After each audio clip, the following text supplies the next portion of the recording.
Selamat siang semua. Silakan duduk. Puji Tuhan. Ya. Senang dalam hadirat Tuhan? Puji Tuhan. Baik, kita mau belajar. Kalau saudara mendengar kata dididik atau diajar, muncul apa di benak saudara? Dididik atau diajar? Ayo, muncul apa di benak saudara? Murid, pelajaran, bukan? Ayo, dididik atau diajar, muncul apa di benak saudara? Taat, bukan? Guru, motivasi, bukan? Diperlengkapi, semuanya itu terlalu rohani. Jawabannya nggak enak, kok susah bener. Loh, kok nggak percaya? Loh, betul tidak? Oh, jangan rohani-rohani, hidupnya biasa aja. Saya ulangi lagi. Mendengar kata dididik atau diajar, muncul apa? Nah, itu baru betul. Itu terlalu banyak dengan khotbah apa yang dilakukan begitu, itu jawaban. Nggak enak. Amin. Tapi perlu nggak dalam hidup kita? Salah, sangat perlu. Yang betul. Betul? Sangat perlu. Apa yang terjadi kalau kita nggak dididik, nggak diajar? Kurang ajar, betul. Itu masalahnya. Nah, ketika gereja tanpa sadar selalu mengajarkan yang enak-enak, berkat, sukses, berhasil, nggak salah, karena itu pun janji Bapa kita. Tapi kalau kita lupa tentang didikan dan ajaran, maka kita akan salah di hadapan Tuhan.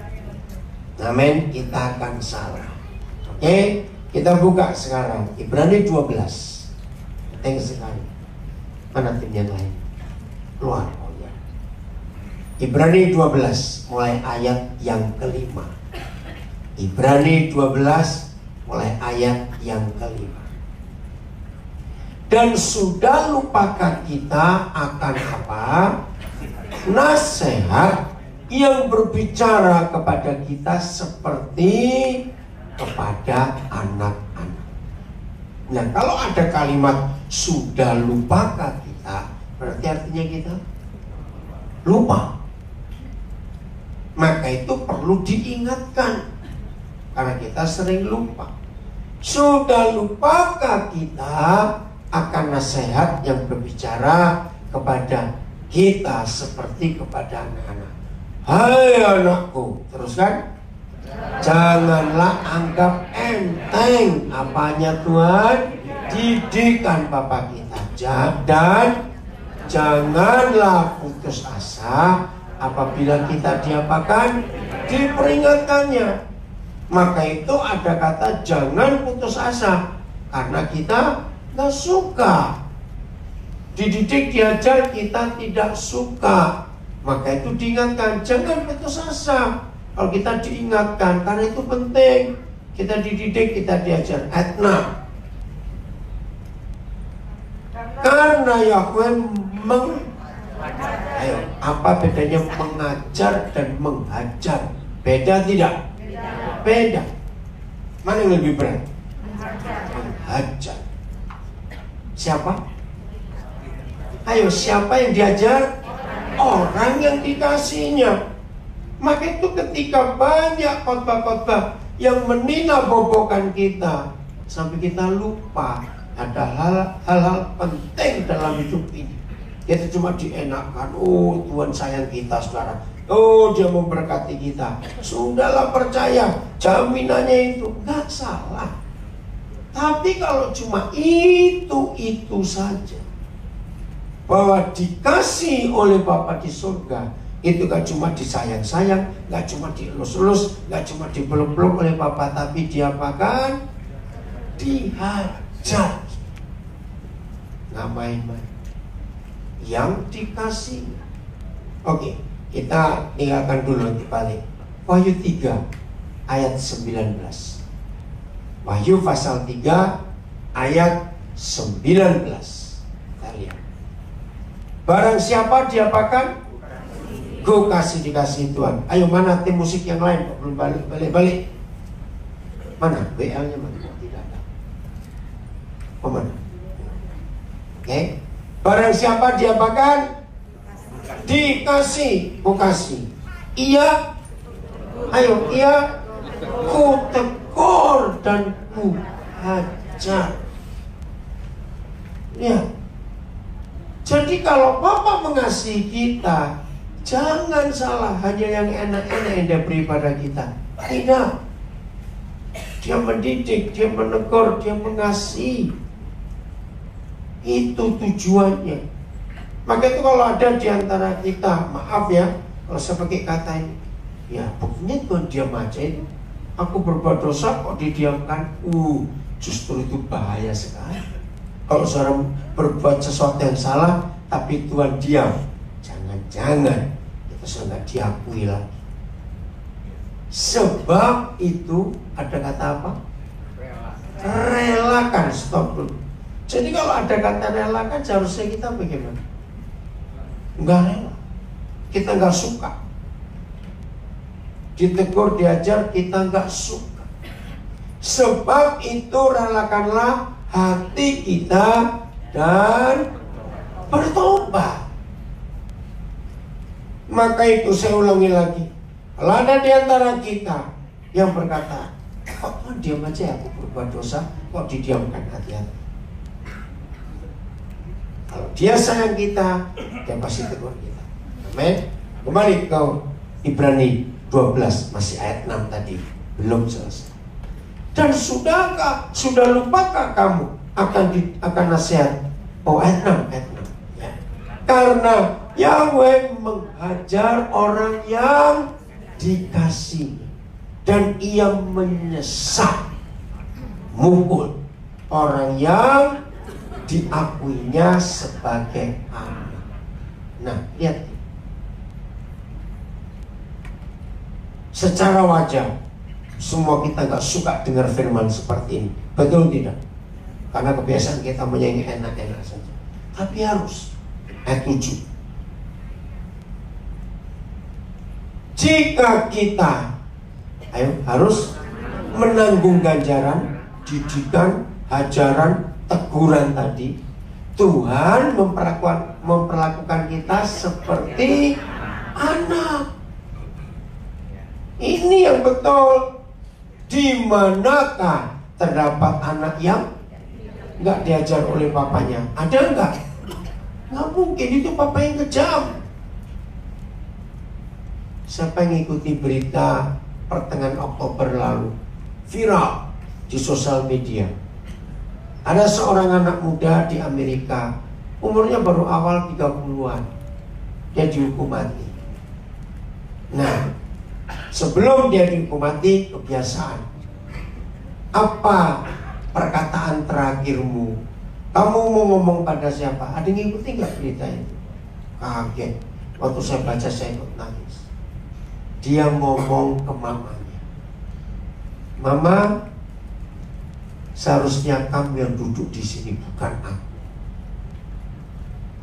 Karena waktu aku umur 5 tahun, aku curi sepeda tetangga. Mama diam saja. Waktu aku mulai sekolah, aku mencuri barang temanku. Mama diam saja. Waktu papa mukul aku, mama marah dan bela aku. Banyak. Akhirnya dia berkata, aku jadi jahat karena mama membiarkan aku. Ada yang baca nggak viral itu? Itu ya, ngeri waktu saya baca itu. Ini loh, kalau anak nggak dididik, nggak diajar. Maka itu mama, maaf ya, sayang anak boleh, papa juga ada. Tapi kalau anak-anak sejak kecil mau buat apa saja, biasanya mamanya, kalau anak masih kecil, mama jangan tersinggung. Biasanya mama, biarin mama aja yang melakukan. Gak usah kamu, biar mama saja. Ada gak mama seperti itu? Ada. Nah, ini yang membuat anak itu jadi jahat. Karena dia nggak tahu salah itu apa, benar itu apa, dan yang harus memberitahu tidak memberi. memberitahu. Dan kalau ini anak laki, lebih celaka daripada kalau anak perempuan. Betul tidak? Kenapa? Kalau anak laki kan dididik jadi dewasa, jadi pria betul-betul, maka walaupun sudah menikah, dia nggak bisa bertanggung jawab untuk keluarga. Maka itu ayat 7 ini, perhatikan, di manakah terdapat anak yang tidak dihajar oleh ayah. Kalau sampai ada anak-anak yang tidak diajar, tidak dididik, tidak ditegur, tidak diperingatkan, maka anak itu hancur hidupnya. Maka itu ketika gereja jarang memberitakan tentang salib, tentang didikan, selalu mengabaikan itu, hanya menekankan berkat, berhasil, saudara jangan takut, beri, maka saudara akan diberi. Saudara, satu hari ketika hal-hal sulit itu terjadi, maka kita akan hilang. Maka itu jangan sampai salah didik. Ini penting sekali. Maaf, saya beri contoh. Ada enggak saudara pernah ketemu, mungkin itu keluarga kita sendiri, dan biasanya, maaf, biasanya kasus ini terjadi di keluarga orang Tionghoa dan orang Batak. Anak laki pertama dimanja oleh orang tua dan dimanja oleh kakek nenek dari pihak papa, karena istilahnya cucu dalam yang meneruskan marga.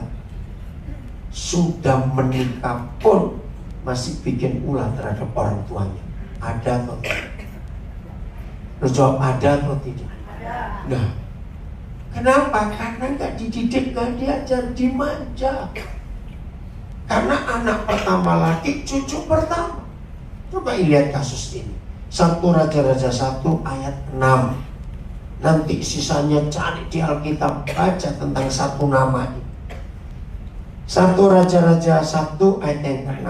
Selama hidupnya siapa? Adonia. Bapaknya ngapain? Belum pernah menegur dia dengan ucapan, mengapa kamu berbuat begitu? Jadi artinya salah didiamkan, salah dibiarkan. Alasannya karena Adonia ini cakap perawakannya dan anak laki pertama sesudah Absalom. Nah ini anak yang gak pernah ditegur, gak pernah diperingatkan, gak pernah diajar, gak pernah dididik.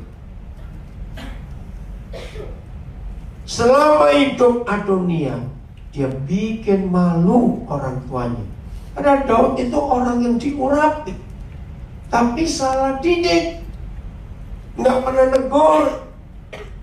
Maka itu hati-hati kalau ini tidak kita lakukan dalam hidup kita. Maaf, mungkin ada di antara kita yang sudah dewasa secara usia, tapi sikapnya masih anak-anak. Maka itu dalam kitab Kejadian ada 2 pribadi, satu Adam, satu Yusuf. Nah, kapan mereka menikah?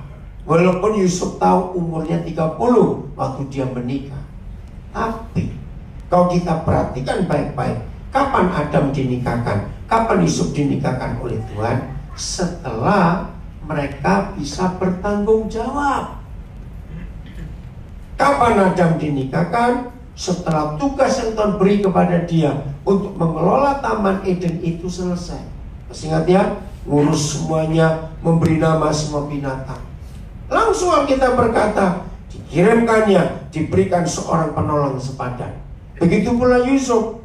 Kapan Yusuf menikah? Setelah visi yang Tuhan beri kepada dia waktu dia umur 17 tahun untuk menjadi pemimpin di Mesir. Dia begitu dilantik, langsung dinikahkan oleh Tuhan. Maka itu bukan umur berapa menikah, tapi sudah bisa bertanggung jawab atau belum?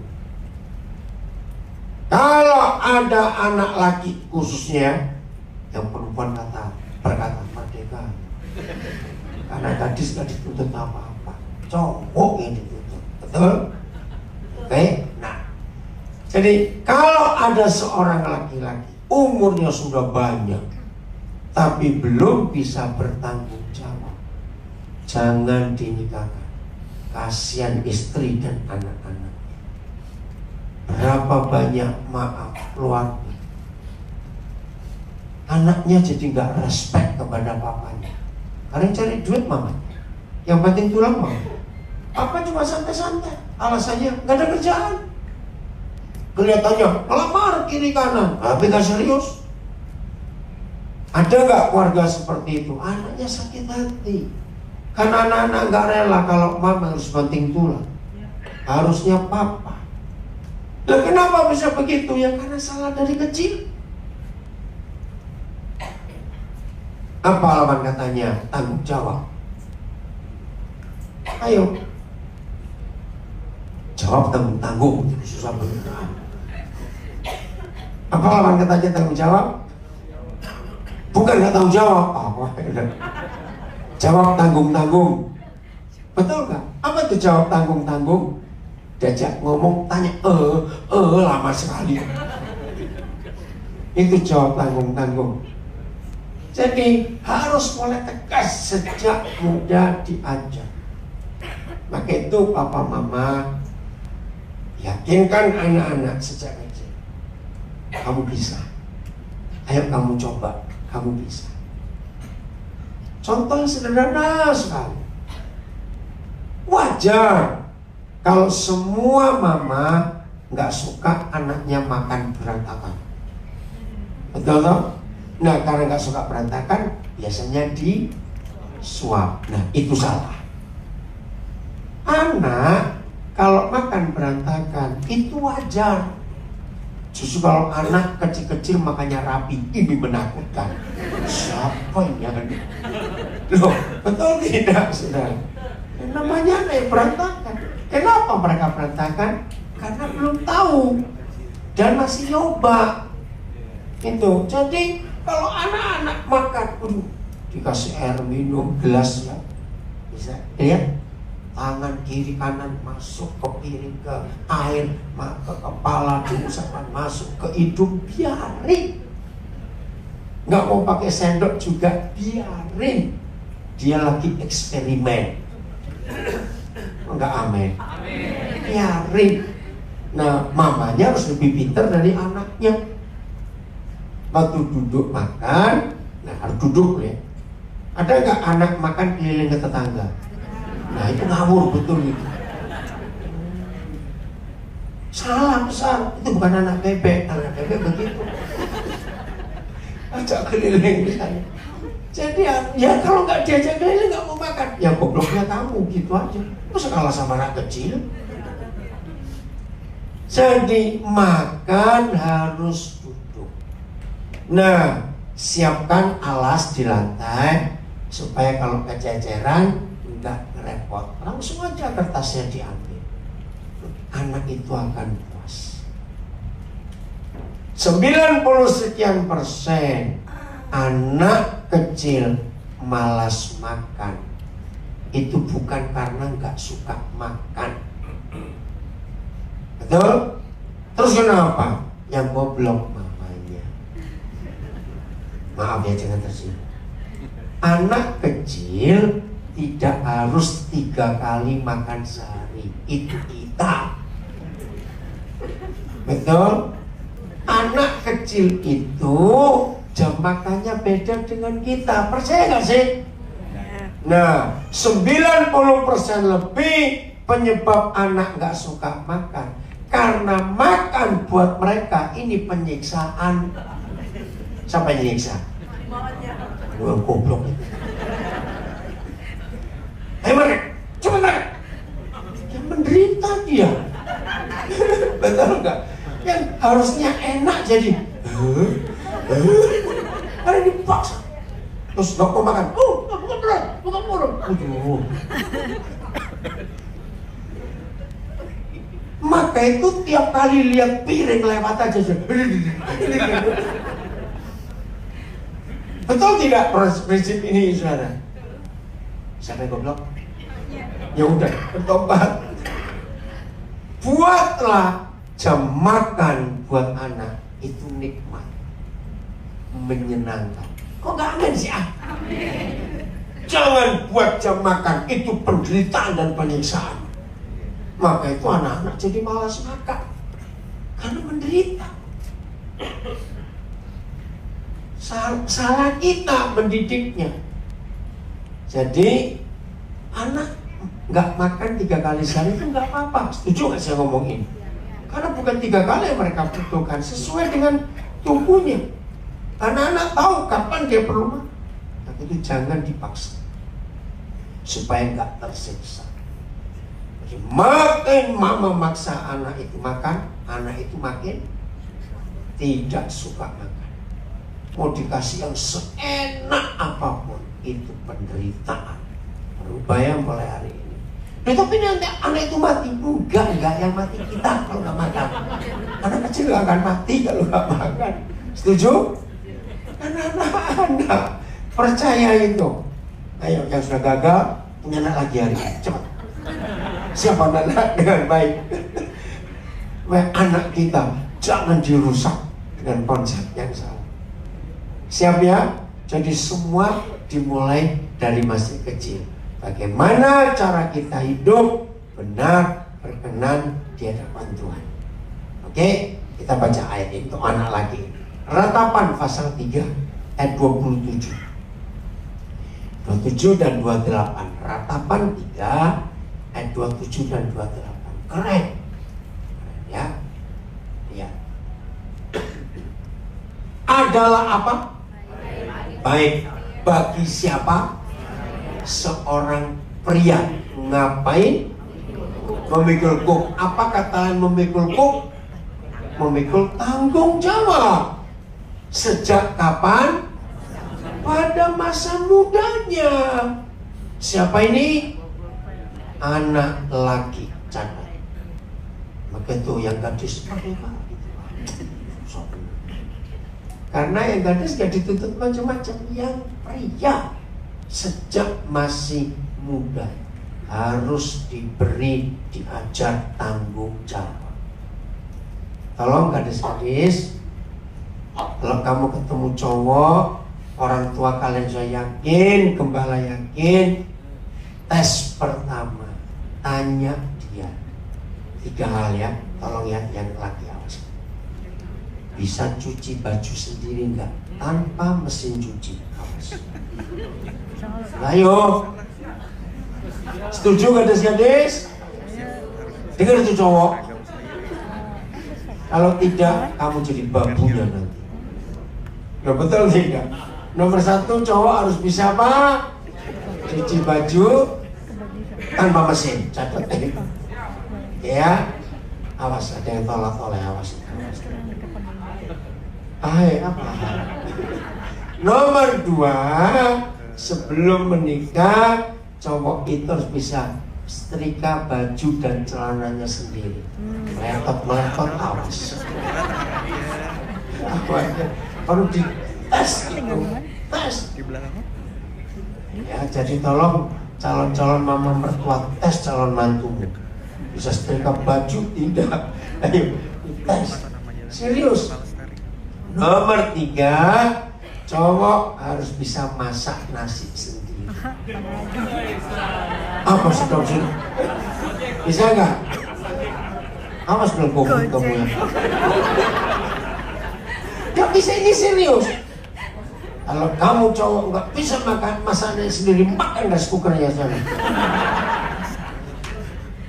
Serius, ini 3 hal penting karena ayat ini loh, betul? Bahwa seorang pria sejak masih muda harus bisa tanggung jawab. Kok rasanya nggak ada gadis-gadis yang pintar ya di sini?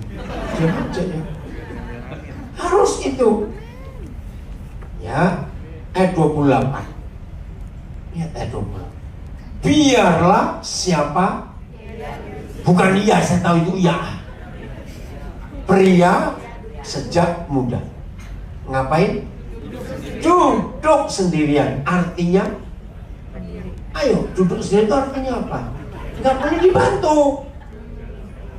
Apa itu kok ribut sendiri kenapa? Jomblo. Baca baik-baik. Jomblo. Oh. Ini waktu masih muda diajar bertanggung jawab, bukan jomblo. Justru anak laki yang sejak muda sudah belajar rajin, gue akan direbut oleh banyak calon mertua. Enggak amin. Senang nggak calon mertua punya mantu laki yang wah rajinnya luar biasa. Pasti anaknya dikasih saudara. Maka itu konsep ini penting. Mama dengar. Jangan dikit-dikit, biar mama saja. Biar mama saja. Awas. Harus laki-laki. Biarlah ia duduk sendirian dan berdiam diri. Apa kata lain berdiam diri? Ini penting loh saudara. Jadi jangan cuma sibuk kerja. Tapi nggak berdiam diri. Ini penting. Ayo dalam pendidikan, kata berdiam diri itu artinya apa? Merenung, mencerna ulang pelajaran itu. Jadi ketika Tuhan membebankannya, artinya ketika Bapa di surga melatih, mendidik, menghajar anak-anak ini biar berdiam diri, artinya mikir lagi, merenungkan, diulang lagi. Hebat gak firman Tuhan? Ini luar biasa. Maka itu orang tua, jangan kita merusak masa depan anak kita. Maaf ya, jangan tersinggung. Jangan tersinggung, saya cuma ngomong. Enggak semuanya, cuma ini untuk memikir saja. Maka itu begini gadis-gadis. Kalau kita baca 2 ayat ini, jadi seharusnya cowok itu tangannya kasar atau halus. Saya cuma tanya, jangan marah. Ayo, menurut 2 ayat ini, cowok itu tangannya halus atau kasar? Nah, maka itu gadis-gadis, kalau kamu kenalan pada cowok, coba rasakan ini kasar atau halus. Ayo bahaya. Maaf, jangan marah. Ini nggak salah, cuma saya ngomong. Kalau cowok tangannya halus, biasanya kerja di salon. Maaf, nggak semuanya, ya nggak dosa loh. Kerja di salon nggak dosa, kan orang bersyukur juga. Ngerti maksudnya? Sudah yang sudah menikah nggak usah pegang tangan setelah lanjut. Oke, jadi ini hal kecil yang kita harus perhatikan dalam hidup kita. Setuju? Betul? Maka itu banyak rumah tangga penuh penderitaan karena tidak menggenapi apa yang Tuhan katakan. Betul tidak? Ini yang luar biasa. Ada cewek goblok loh, gobloknya begini, jangan marah. Jadi waktu itu sudah lama ini kejadian sudah lama. Saya konseling, wah nggak benar. Saya ngomong pada calon pengantin perempuan tapi terpisah. Salah loh kamu menikah dengan dia. Kamu tahu nggak dia itu malas? Tahu. Loh, kenapa kamu tetap menikah? Jawaban ceweknya, karena dia cakep. Oh goblok kamu. Loh bener saudara, ada cewek goblok seperti ini. Kira-kira ada nggak cewek goblok seperti itu sekarang? Maaf. Bayangkan soal cowoknya malas, kok masih mau menikah? Jawabnya karena cakep, ya sudah. Itu pilihannya. Tapi saya nggak mau nikah. Berarti maka itu kita harus mikir hukum ini. Jadi dari kecil harus siap diapakan? Dididik dan diajar, walaupun tidak enak. Tapi itu harus. Setuju? Ya harus, gak ada pilihan lain supaya kita makin dewasa di dalam dia. Oke, masih kembali ke Ibrani 12. Tadi ayat 7 sudah belum? ayat 7 atau 8 saya lupa. Ibrani 12 8 sekarang ya, ayat 8. Nah, tetapi jikalau kita ngapain? Bebas dari apa? Ganjaran, dari didikan, dari hajaran yang harus diterita setiap orang, maka kita bukanlah anak, tapi anak-anak gampang, anak-anak Arab, anak-anak yang gak diakui. Jangan sampai terjadi di hidup kita. Maka itu penting sekali kita selalu siap untuk dididik, untuk diajar. Katakan amin. Oke. Matius 7. Kita lihat Matius 7. Ini yang saya katakan tadi. Hati-hati kalau ada di antara kita, maaf, dalam tanda kutip saya berkata, rajin berbuat dosa, kok Tuhan diam saja. Lihat ayat ini. Ayat 21 mulai. Matius 7 mulai ayat 21. Bukan setiap orang yang berseru kepadaku, Tuhan, Tuhan, yang akan masuk ke dalam kerajaan surga, melainkan siapa? Dia yang melakukan kehendak Bapakku yang di surga. Ayat 22. Pada hari terakhir, banyak atau sedikit? Banyak orang akan berseru kepadaku, kata Tuhan Yesus, Tuhan, Tuhan, bukankah kami bernubuat demi namamu, mengusir setan demi namamu, dan mengadakan banyak mujizat demi namamu juga? Ini hebat gak orang seperti ini?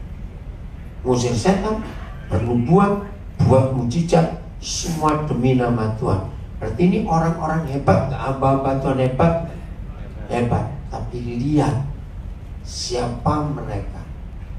Ayat 23. Pada bukaan, pada waktu mereka mengajukan kehebatan pelayanannya di hadapan Tuhan. Jadi orang-orang ini masih sedang aktif melayani.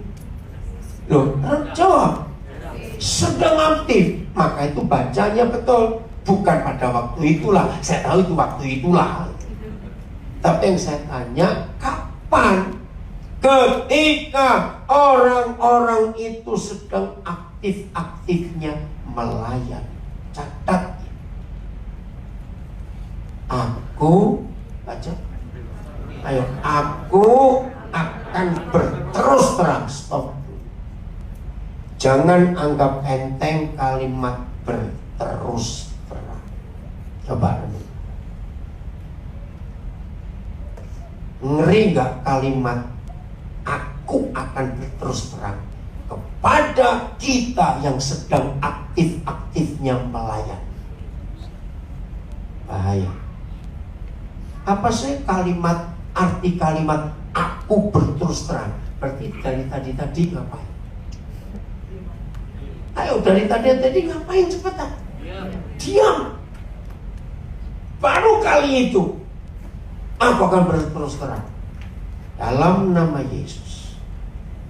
Jangan itu terjadi untuk seorang pun di antara kita. Kalau itu terjadi, artinya terlambat. Betul? Lebih baik Tuhan sekarang berterus terang kepada kita. Loh, ya atau tidak? Daripada nanti terlambat. Jadi ini yang mengerikan. Maka itu tadi Ibrani 12 ayat 8. Kalau kita diakui sebagai anak, harus diajar, ditegur, dididik. Kalau anak nggak pernah diajar, berarti anak haram, anak gampang. Jadi ketika banyak hamba Tuhan, banyak aktivis gereja sedang sibuk pelayanan. Tuhan, Tuhan, aku begini, aku begitu. Pada saat itulah Tuhan Yesus akan berterus terang.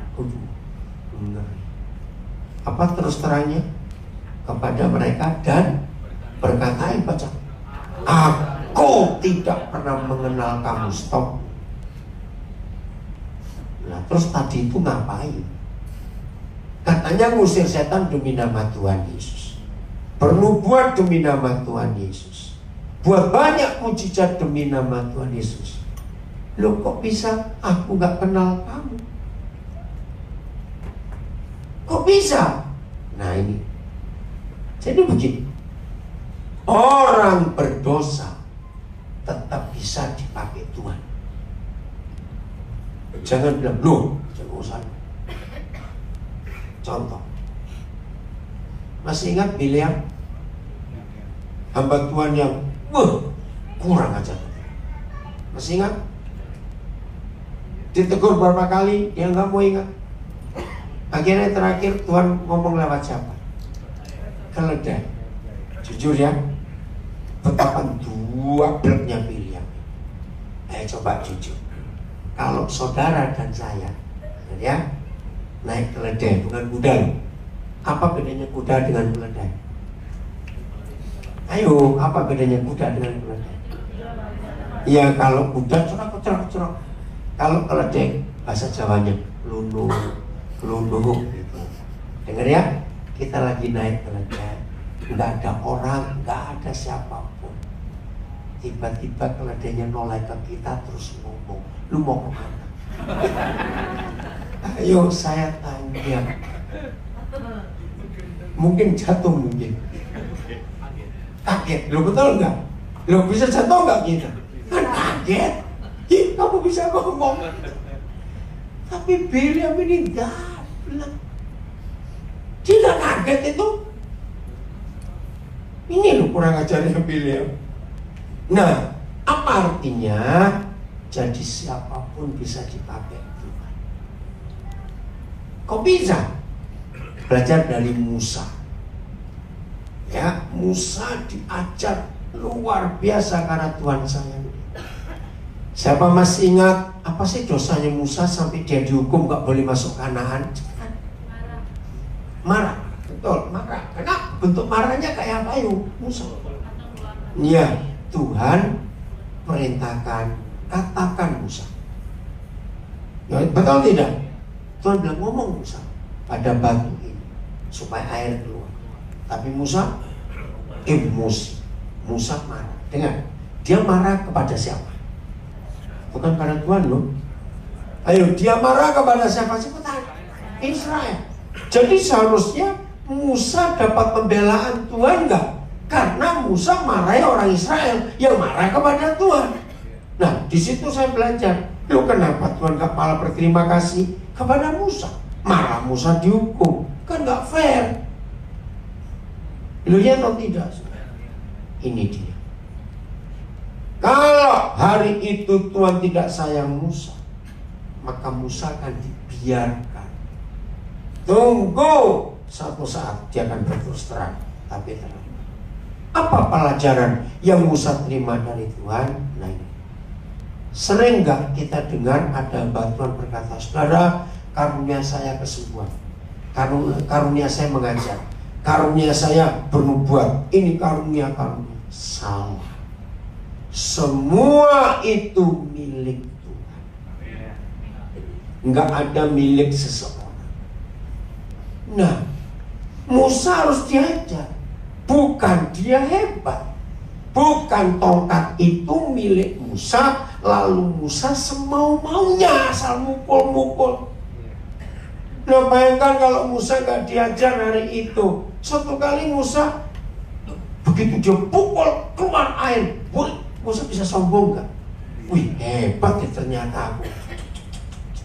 Mau pukul aja keluar air. Bisa sombong gak? Bisa.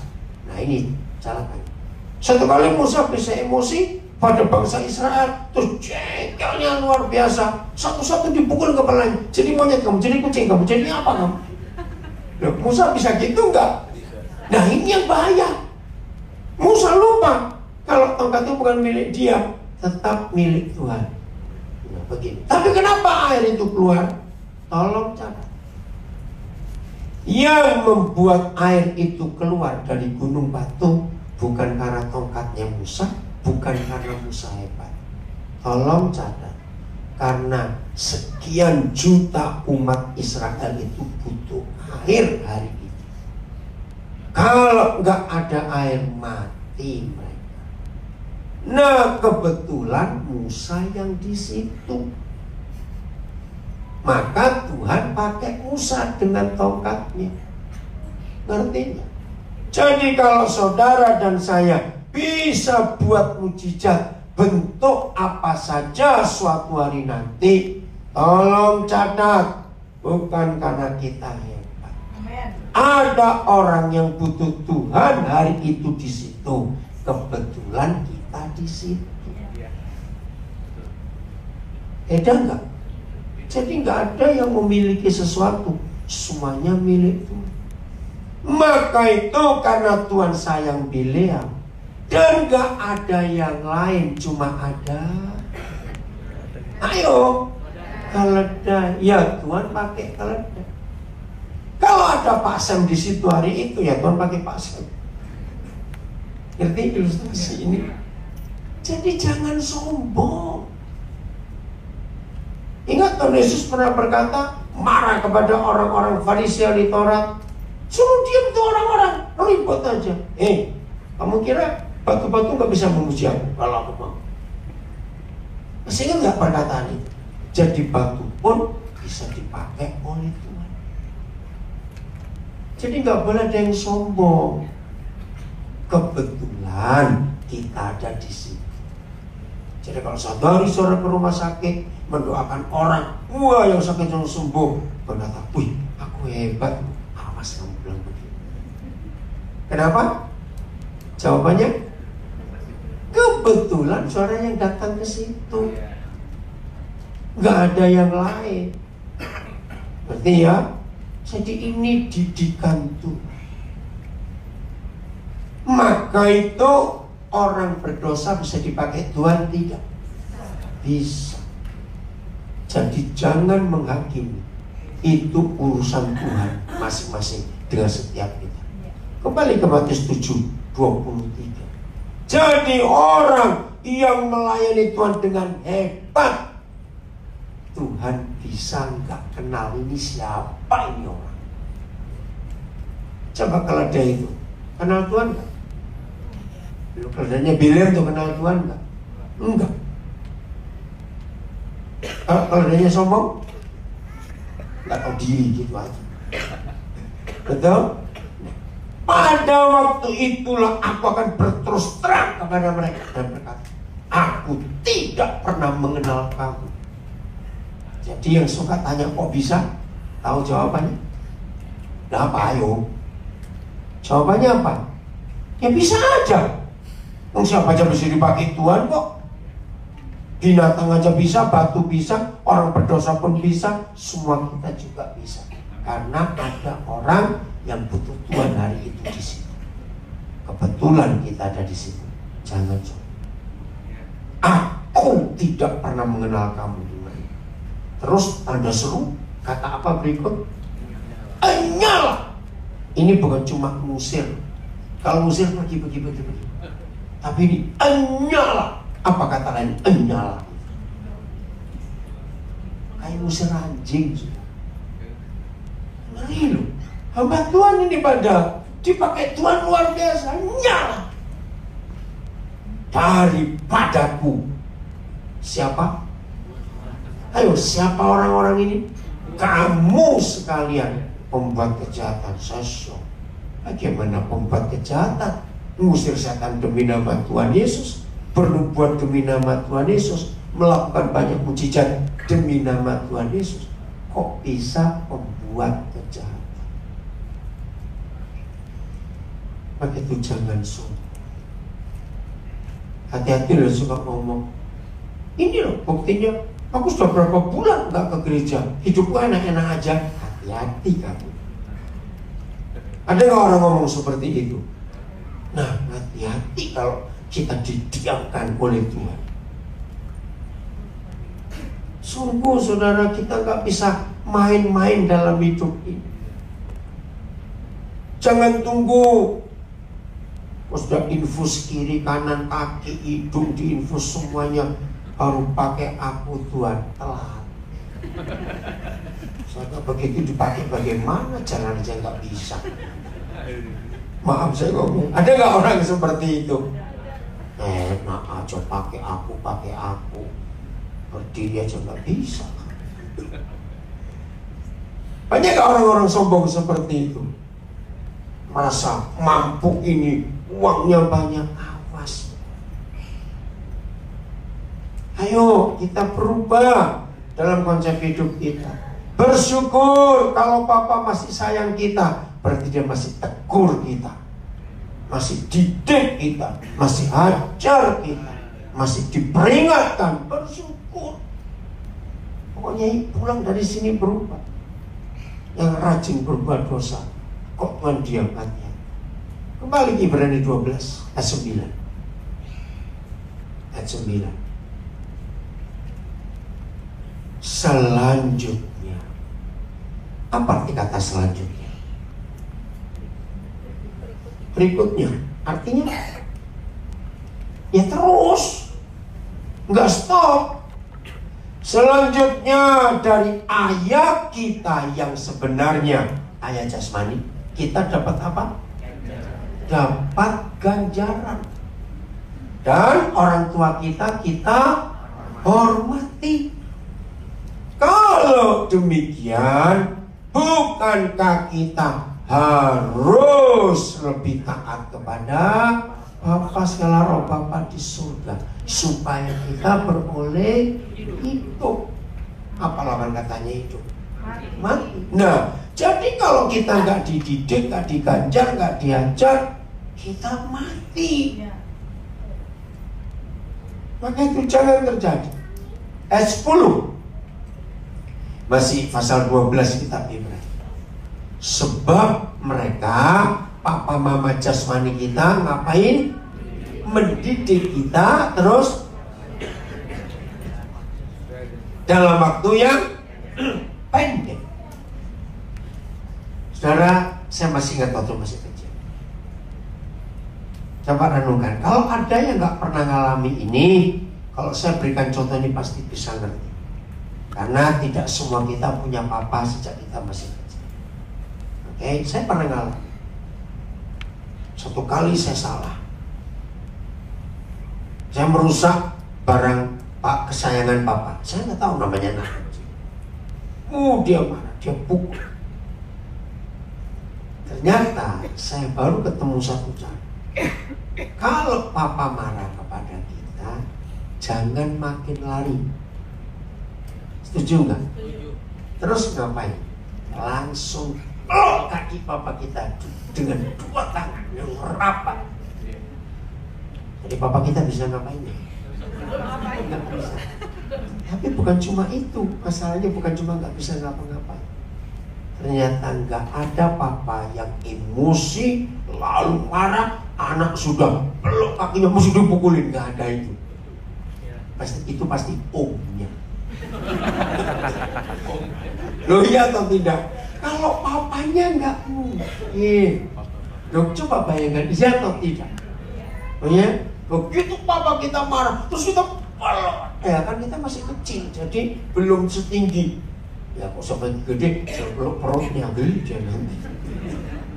Ya makin kita peluk rapat-rapat kaki papa kita dengan dua tangan kita, papa kita nggak bisa apa-apa dan dia nggak akan marah lagi. Muncul belas kasihan. Kira-kira ya atau tidak? Ya, itu arti ayatnya. Waktu papa kita mendidik kita dalam waktu yang pendek, sesuai dengan apa yang mereka anggap baik. Ini papa. Kalau ada orang tua mukul anaknya untuk kejelekan, itu umumnya gitu aja sudah. Gampang toh untuk mengetahui. Tetapi dia, papa di surga ngapain?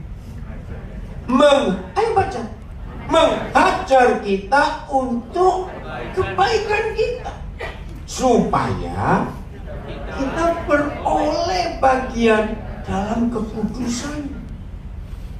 Apa itu kekudusannya? Bukan cuma hidup suci, enggak. Ya dia itu kudus. Maka kalau kita mau diajar, mau dididik, mau peringatkan, itu untuk kebaikan kita, supaya kita bisa memiliki sifat-sifatnya. Itu maksud. Ayat 11. Memang, nah ini yang dari awal tadi saya mulai. Ingat, kalau mendengar kata didikan, ajaran, apa? Muncul apa? Nggak enak, pinter semua. Ini ya. Memang, teruskan. Tiap-tiap ganjaran pada waktu itu diberikan tidak mendatangkan sukacita, tapi sukacita. Memang nggak enak, betul nggak? Diajar. Tetapi kemudian ia menghasilkan buah kebenaran yang memberikan damai kepada kita semua yang dilatih olehnya. Nah, Kristen seperti ini yang Tuhan cari. Maka kalau semua kita lulus dalam konsep Ibrani 12 ayat 5 sampai 11 ini, 12 atau 11 ya? 11. Kita pasti jadi apa? Coba kita pasti jadi apa? Jadi luar biasa murid Yesus yang berkenan kepada Dia. Amin. Terakhir 1 Petrus 1 mulai ayat 6. 1 Petrus 1 mulai ayat 6. Ini terakhir. Ngapain? Bergembiralah. Biasanya kok bergembira dapat bonus, dapat hadiah, dapat kenaikan gaji, dapat apa? Betul? Ya atau tidak? Tapi enggak. Lihat. Bergembiralah akan hal itu. Teruskan. Sekalipun kapan, sekarang ini kita ngapain? Seketika harus berduka cita oleh berbagai-bagai pencobaan. Aneh. Mengalami berbagai-bagai pencobaan suruh bergembira. Kenapa? Ayat 7. Maksud apa? Bukan, ya saya tahu itu semuanya saya tahu. Oh, nggak pinter-pinter sih. Maksud berbagai-bagai pencobaan tadi itu loh, saudara. Ulang ayat 6. Apa kalimat terakhir? Bergembiralah akan hal itu sekalipun sekarang ini kita seketika harus berduka cita oleh berbagai-bagai pencobaan. Terus ayat 7. Maksud, salah lagi. Nah, maksud berbagai-bagai pencobaan itu ialah untuk membuktikan kemurnian iman kita. Stop dulu. Ada nggak orang beli emas nggak pakai dites?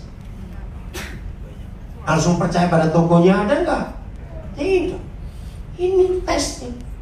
Maksud berbagai-bagai pencobaan itu ialah untuk apa lagi? Membuktikan kemurnian iman kita ini. Tes. Yang bagaimana nilainya? Jauh lebih tinggi daripada emas yang fana. Itu nilai iman kita. Yang apa coba? Diuji kemurniannya dengan lilin. Lilin. Enak nggak? Enak nggak? Ini aja loh. Ada yang berani duduk di atas kompor yang menyala? Ini ayatnya diuji kemurniannya dengan api. Betul? Tidak ada cara lain untuk menguji ngetes emas. Harus pakai api. Sampai hari ini tidak ada cara lain untuk ngetes, untuk menguji emas ini betul atau tidak. Harus pakai api. Kok diam semua aja nggak enak? Jawab gitu. Jadi harus apa kita sekarang? Loh, siap nggak? Harus. Sehingga, nah kalau ada kata sehingga menunjukkan apa? Hasil. Sehingga kita apa? Memperoleh satu, puji-pujian. Apa? Kemuliaan. Apa? Kehormatan. Hari-hari ini siapa ngikuti berita tentang presiden berencana ngangkat Ahok lewat Erick Thohir untuk menjadi menteri, menjadi pimpinan salah satu BUMN? Ngikuti? Nggak ngikuti ya, yang nggak ngikuti suka nonton drama Korea. Belajar kamu. Aneh, belum dilantik, kok dilantik? Ditunjuk aja belum, tapi sudah ada isu-isu. Lihat, lalu maling-maling di BUMN itu mulai apa?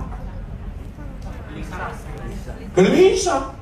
Terus pasang spanduk di mana-mana. Kan makin goblok. Loh, makin ketahuan nggak? Itu malingnya. Lucu kok Indonesia ini. Goblok kok ngomong. Terus goblok itu diem-diem lah. Loh, betul, ngerti nggak maksud saya ini, saudara? Ketahuan. Belum, presiden belum ngomong apa-apa. Kok kamu yang bingung? Inilah fakta. Nah, orang-orang seperti itu nggak akan dapat puji-pujian. Betul. Tapi ada janji untuk kita semua. Pada hari Yesus Kristus menyatakan diri, kalau saudara dan saya rela dididik, rela diajar, rela dibentuk, rela diuji, rela dites, semuanya itu, maka pada hari itu kita akan dapat puji-pujian, kemuliaan, dan kehormatan. Rindukan itu. Jangan sampai kita Yesus berterus terang kita terlambat. Indah nggak menjadi anak Tuhan kalau begitu? Betul? Nggak nyesel datang ke sini hari ini? Lah, yang nyesel itu malingnya kita aja. Kalau mau. Tuhan memberkati kita semuanya. Tepuk tangan buat diri sendiri. Saudara, orang-orang hebat. Ya. Ayo, pemuji Tuhan ada pujian apa? Coba kalian pilih. Siap ya? Semuanya untuk hidup menjadi anak-anak Tuhan yang betul-betul berkenan kepada Dia. Ada pujian apa ya? Yuk, kita tunggu mereka. Sambil merenung, saudara, kita periksa diri kita. Sudah berapa tahun kita jadi Kristen? Sampai di mana proses ujian pemurnian ini terjadi di hidup kita? Kalau masih jauh, ayo kita berlomba-lomba. Kita siap untuk dibentuk, untuk diuji. Ku berikan hatiku. Amin. Ini yang Tuhan cari. Jiwaku. Ya, siap untuk dididik, berikan kepada Tuhan. Semuanya bagimu di dalam hidupku, di setiap waktu. Nyatakan jalanmu. Ini doa. Berikan hatiku. Serius, beri hati kita, beri jiwa kita untuk dididik, diajar, ditegur. Semuanya bagimu di dalam hidupku, di setiap waktu.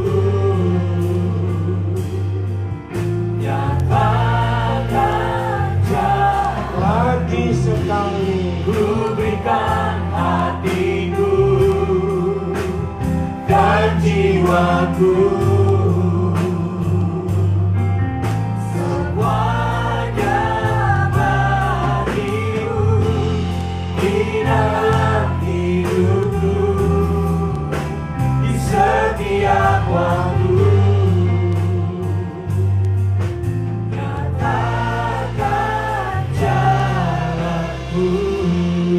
biar musik saja lembut sekali. Semua kita merenung.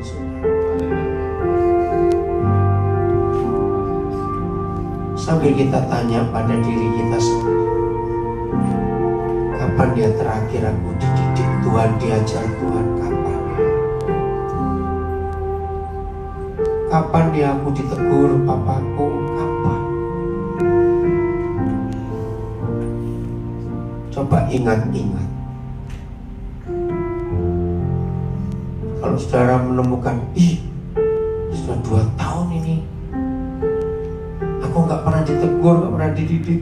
Aduh, sudah cepat bertobat.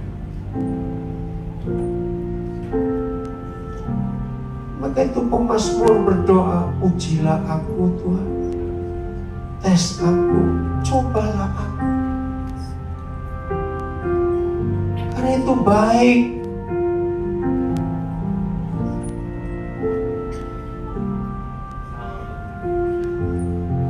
Serius, saudara. Periksa kapan terakhir aku ditegur, kapan terakhir aku dididik. Kalau sudah cukup lama menangis lari ini, apa hari ini aku siap engkau didik, engkau tegur. Ayo kita berdoa dengan pujian Mazmur 26 ayat 2. Ujilah aku Tuhan. Bukan sombong, bukan nantang Tuhan, bukan. Ujilah aku Tuhan, cobalah aku Tuhan, selidiki batinku dan hatiku, mataku terulangi lagi, ulangi terus. Ujilah aku, ujilah aku. Serius lah, apa membaca hati kita? Cobalah aku Tuhan, selidiki batinku dan hatiku, maka ulang lagi sampai merasuk betul di jiwa kita. Ujilah aku Tuhan, cobalah aku Tuhan. Silakan, silakan. Selidiki batinku dan hatiku, mataku sekali lagi. Mama, ini kami semua anak-anak. Ujilah aku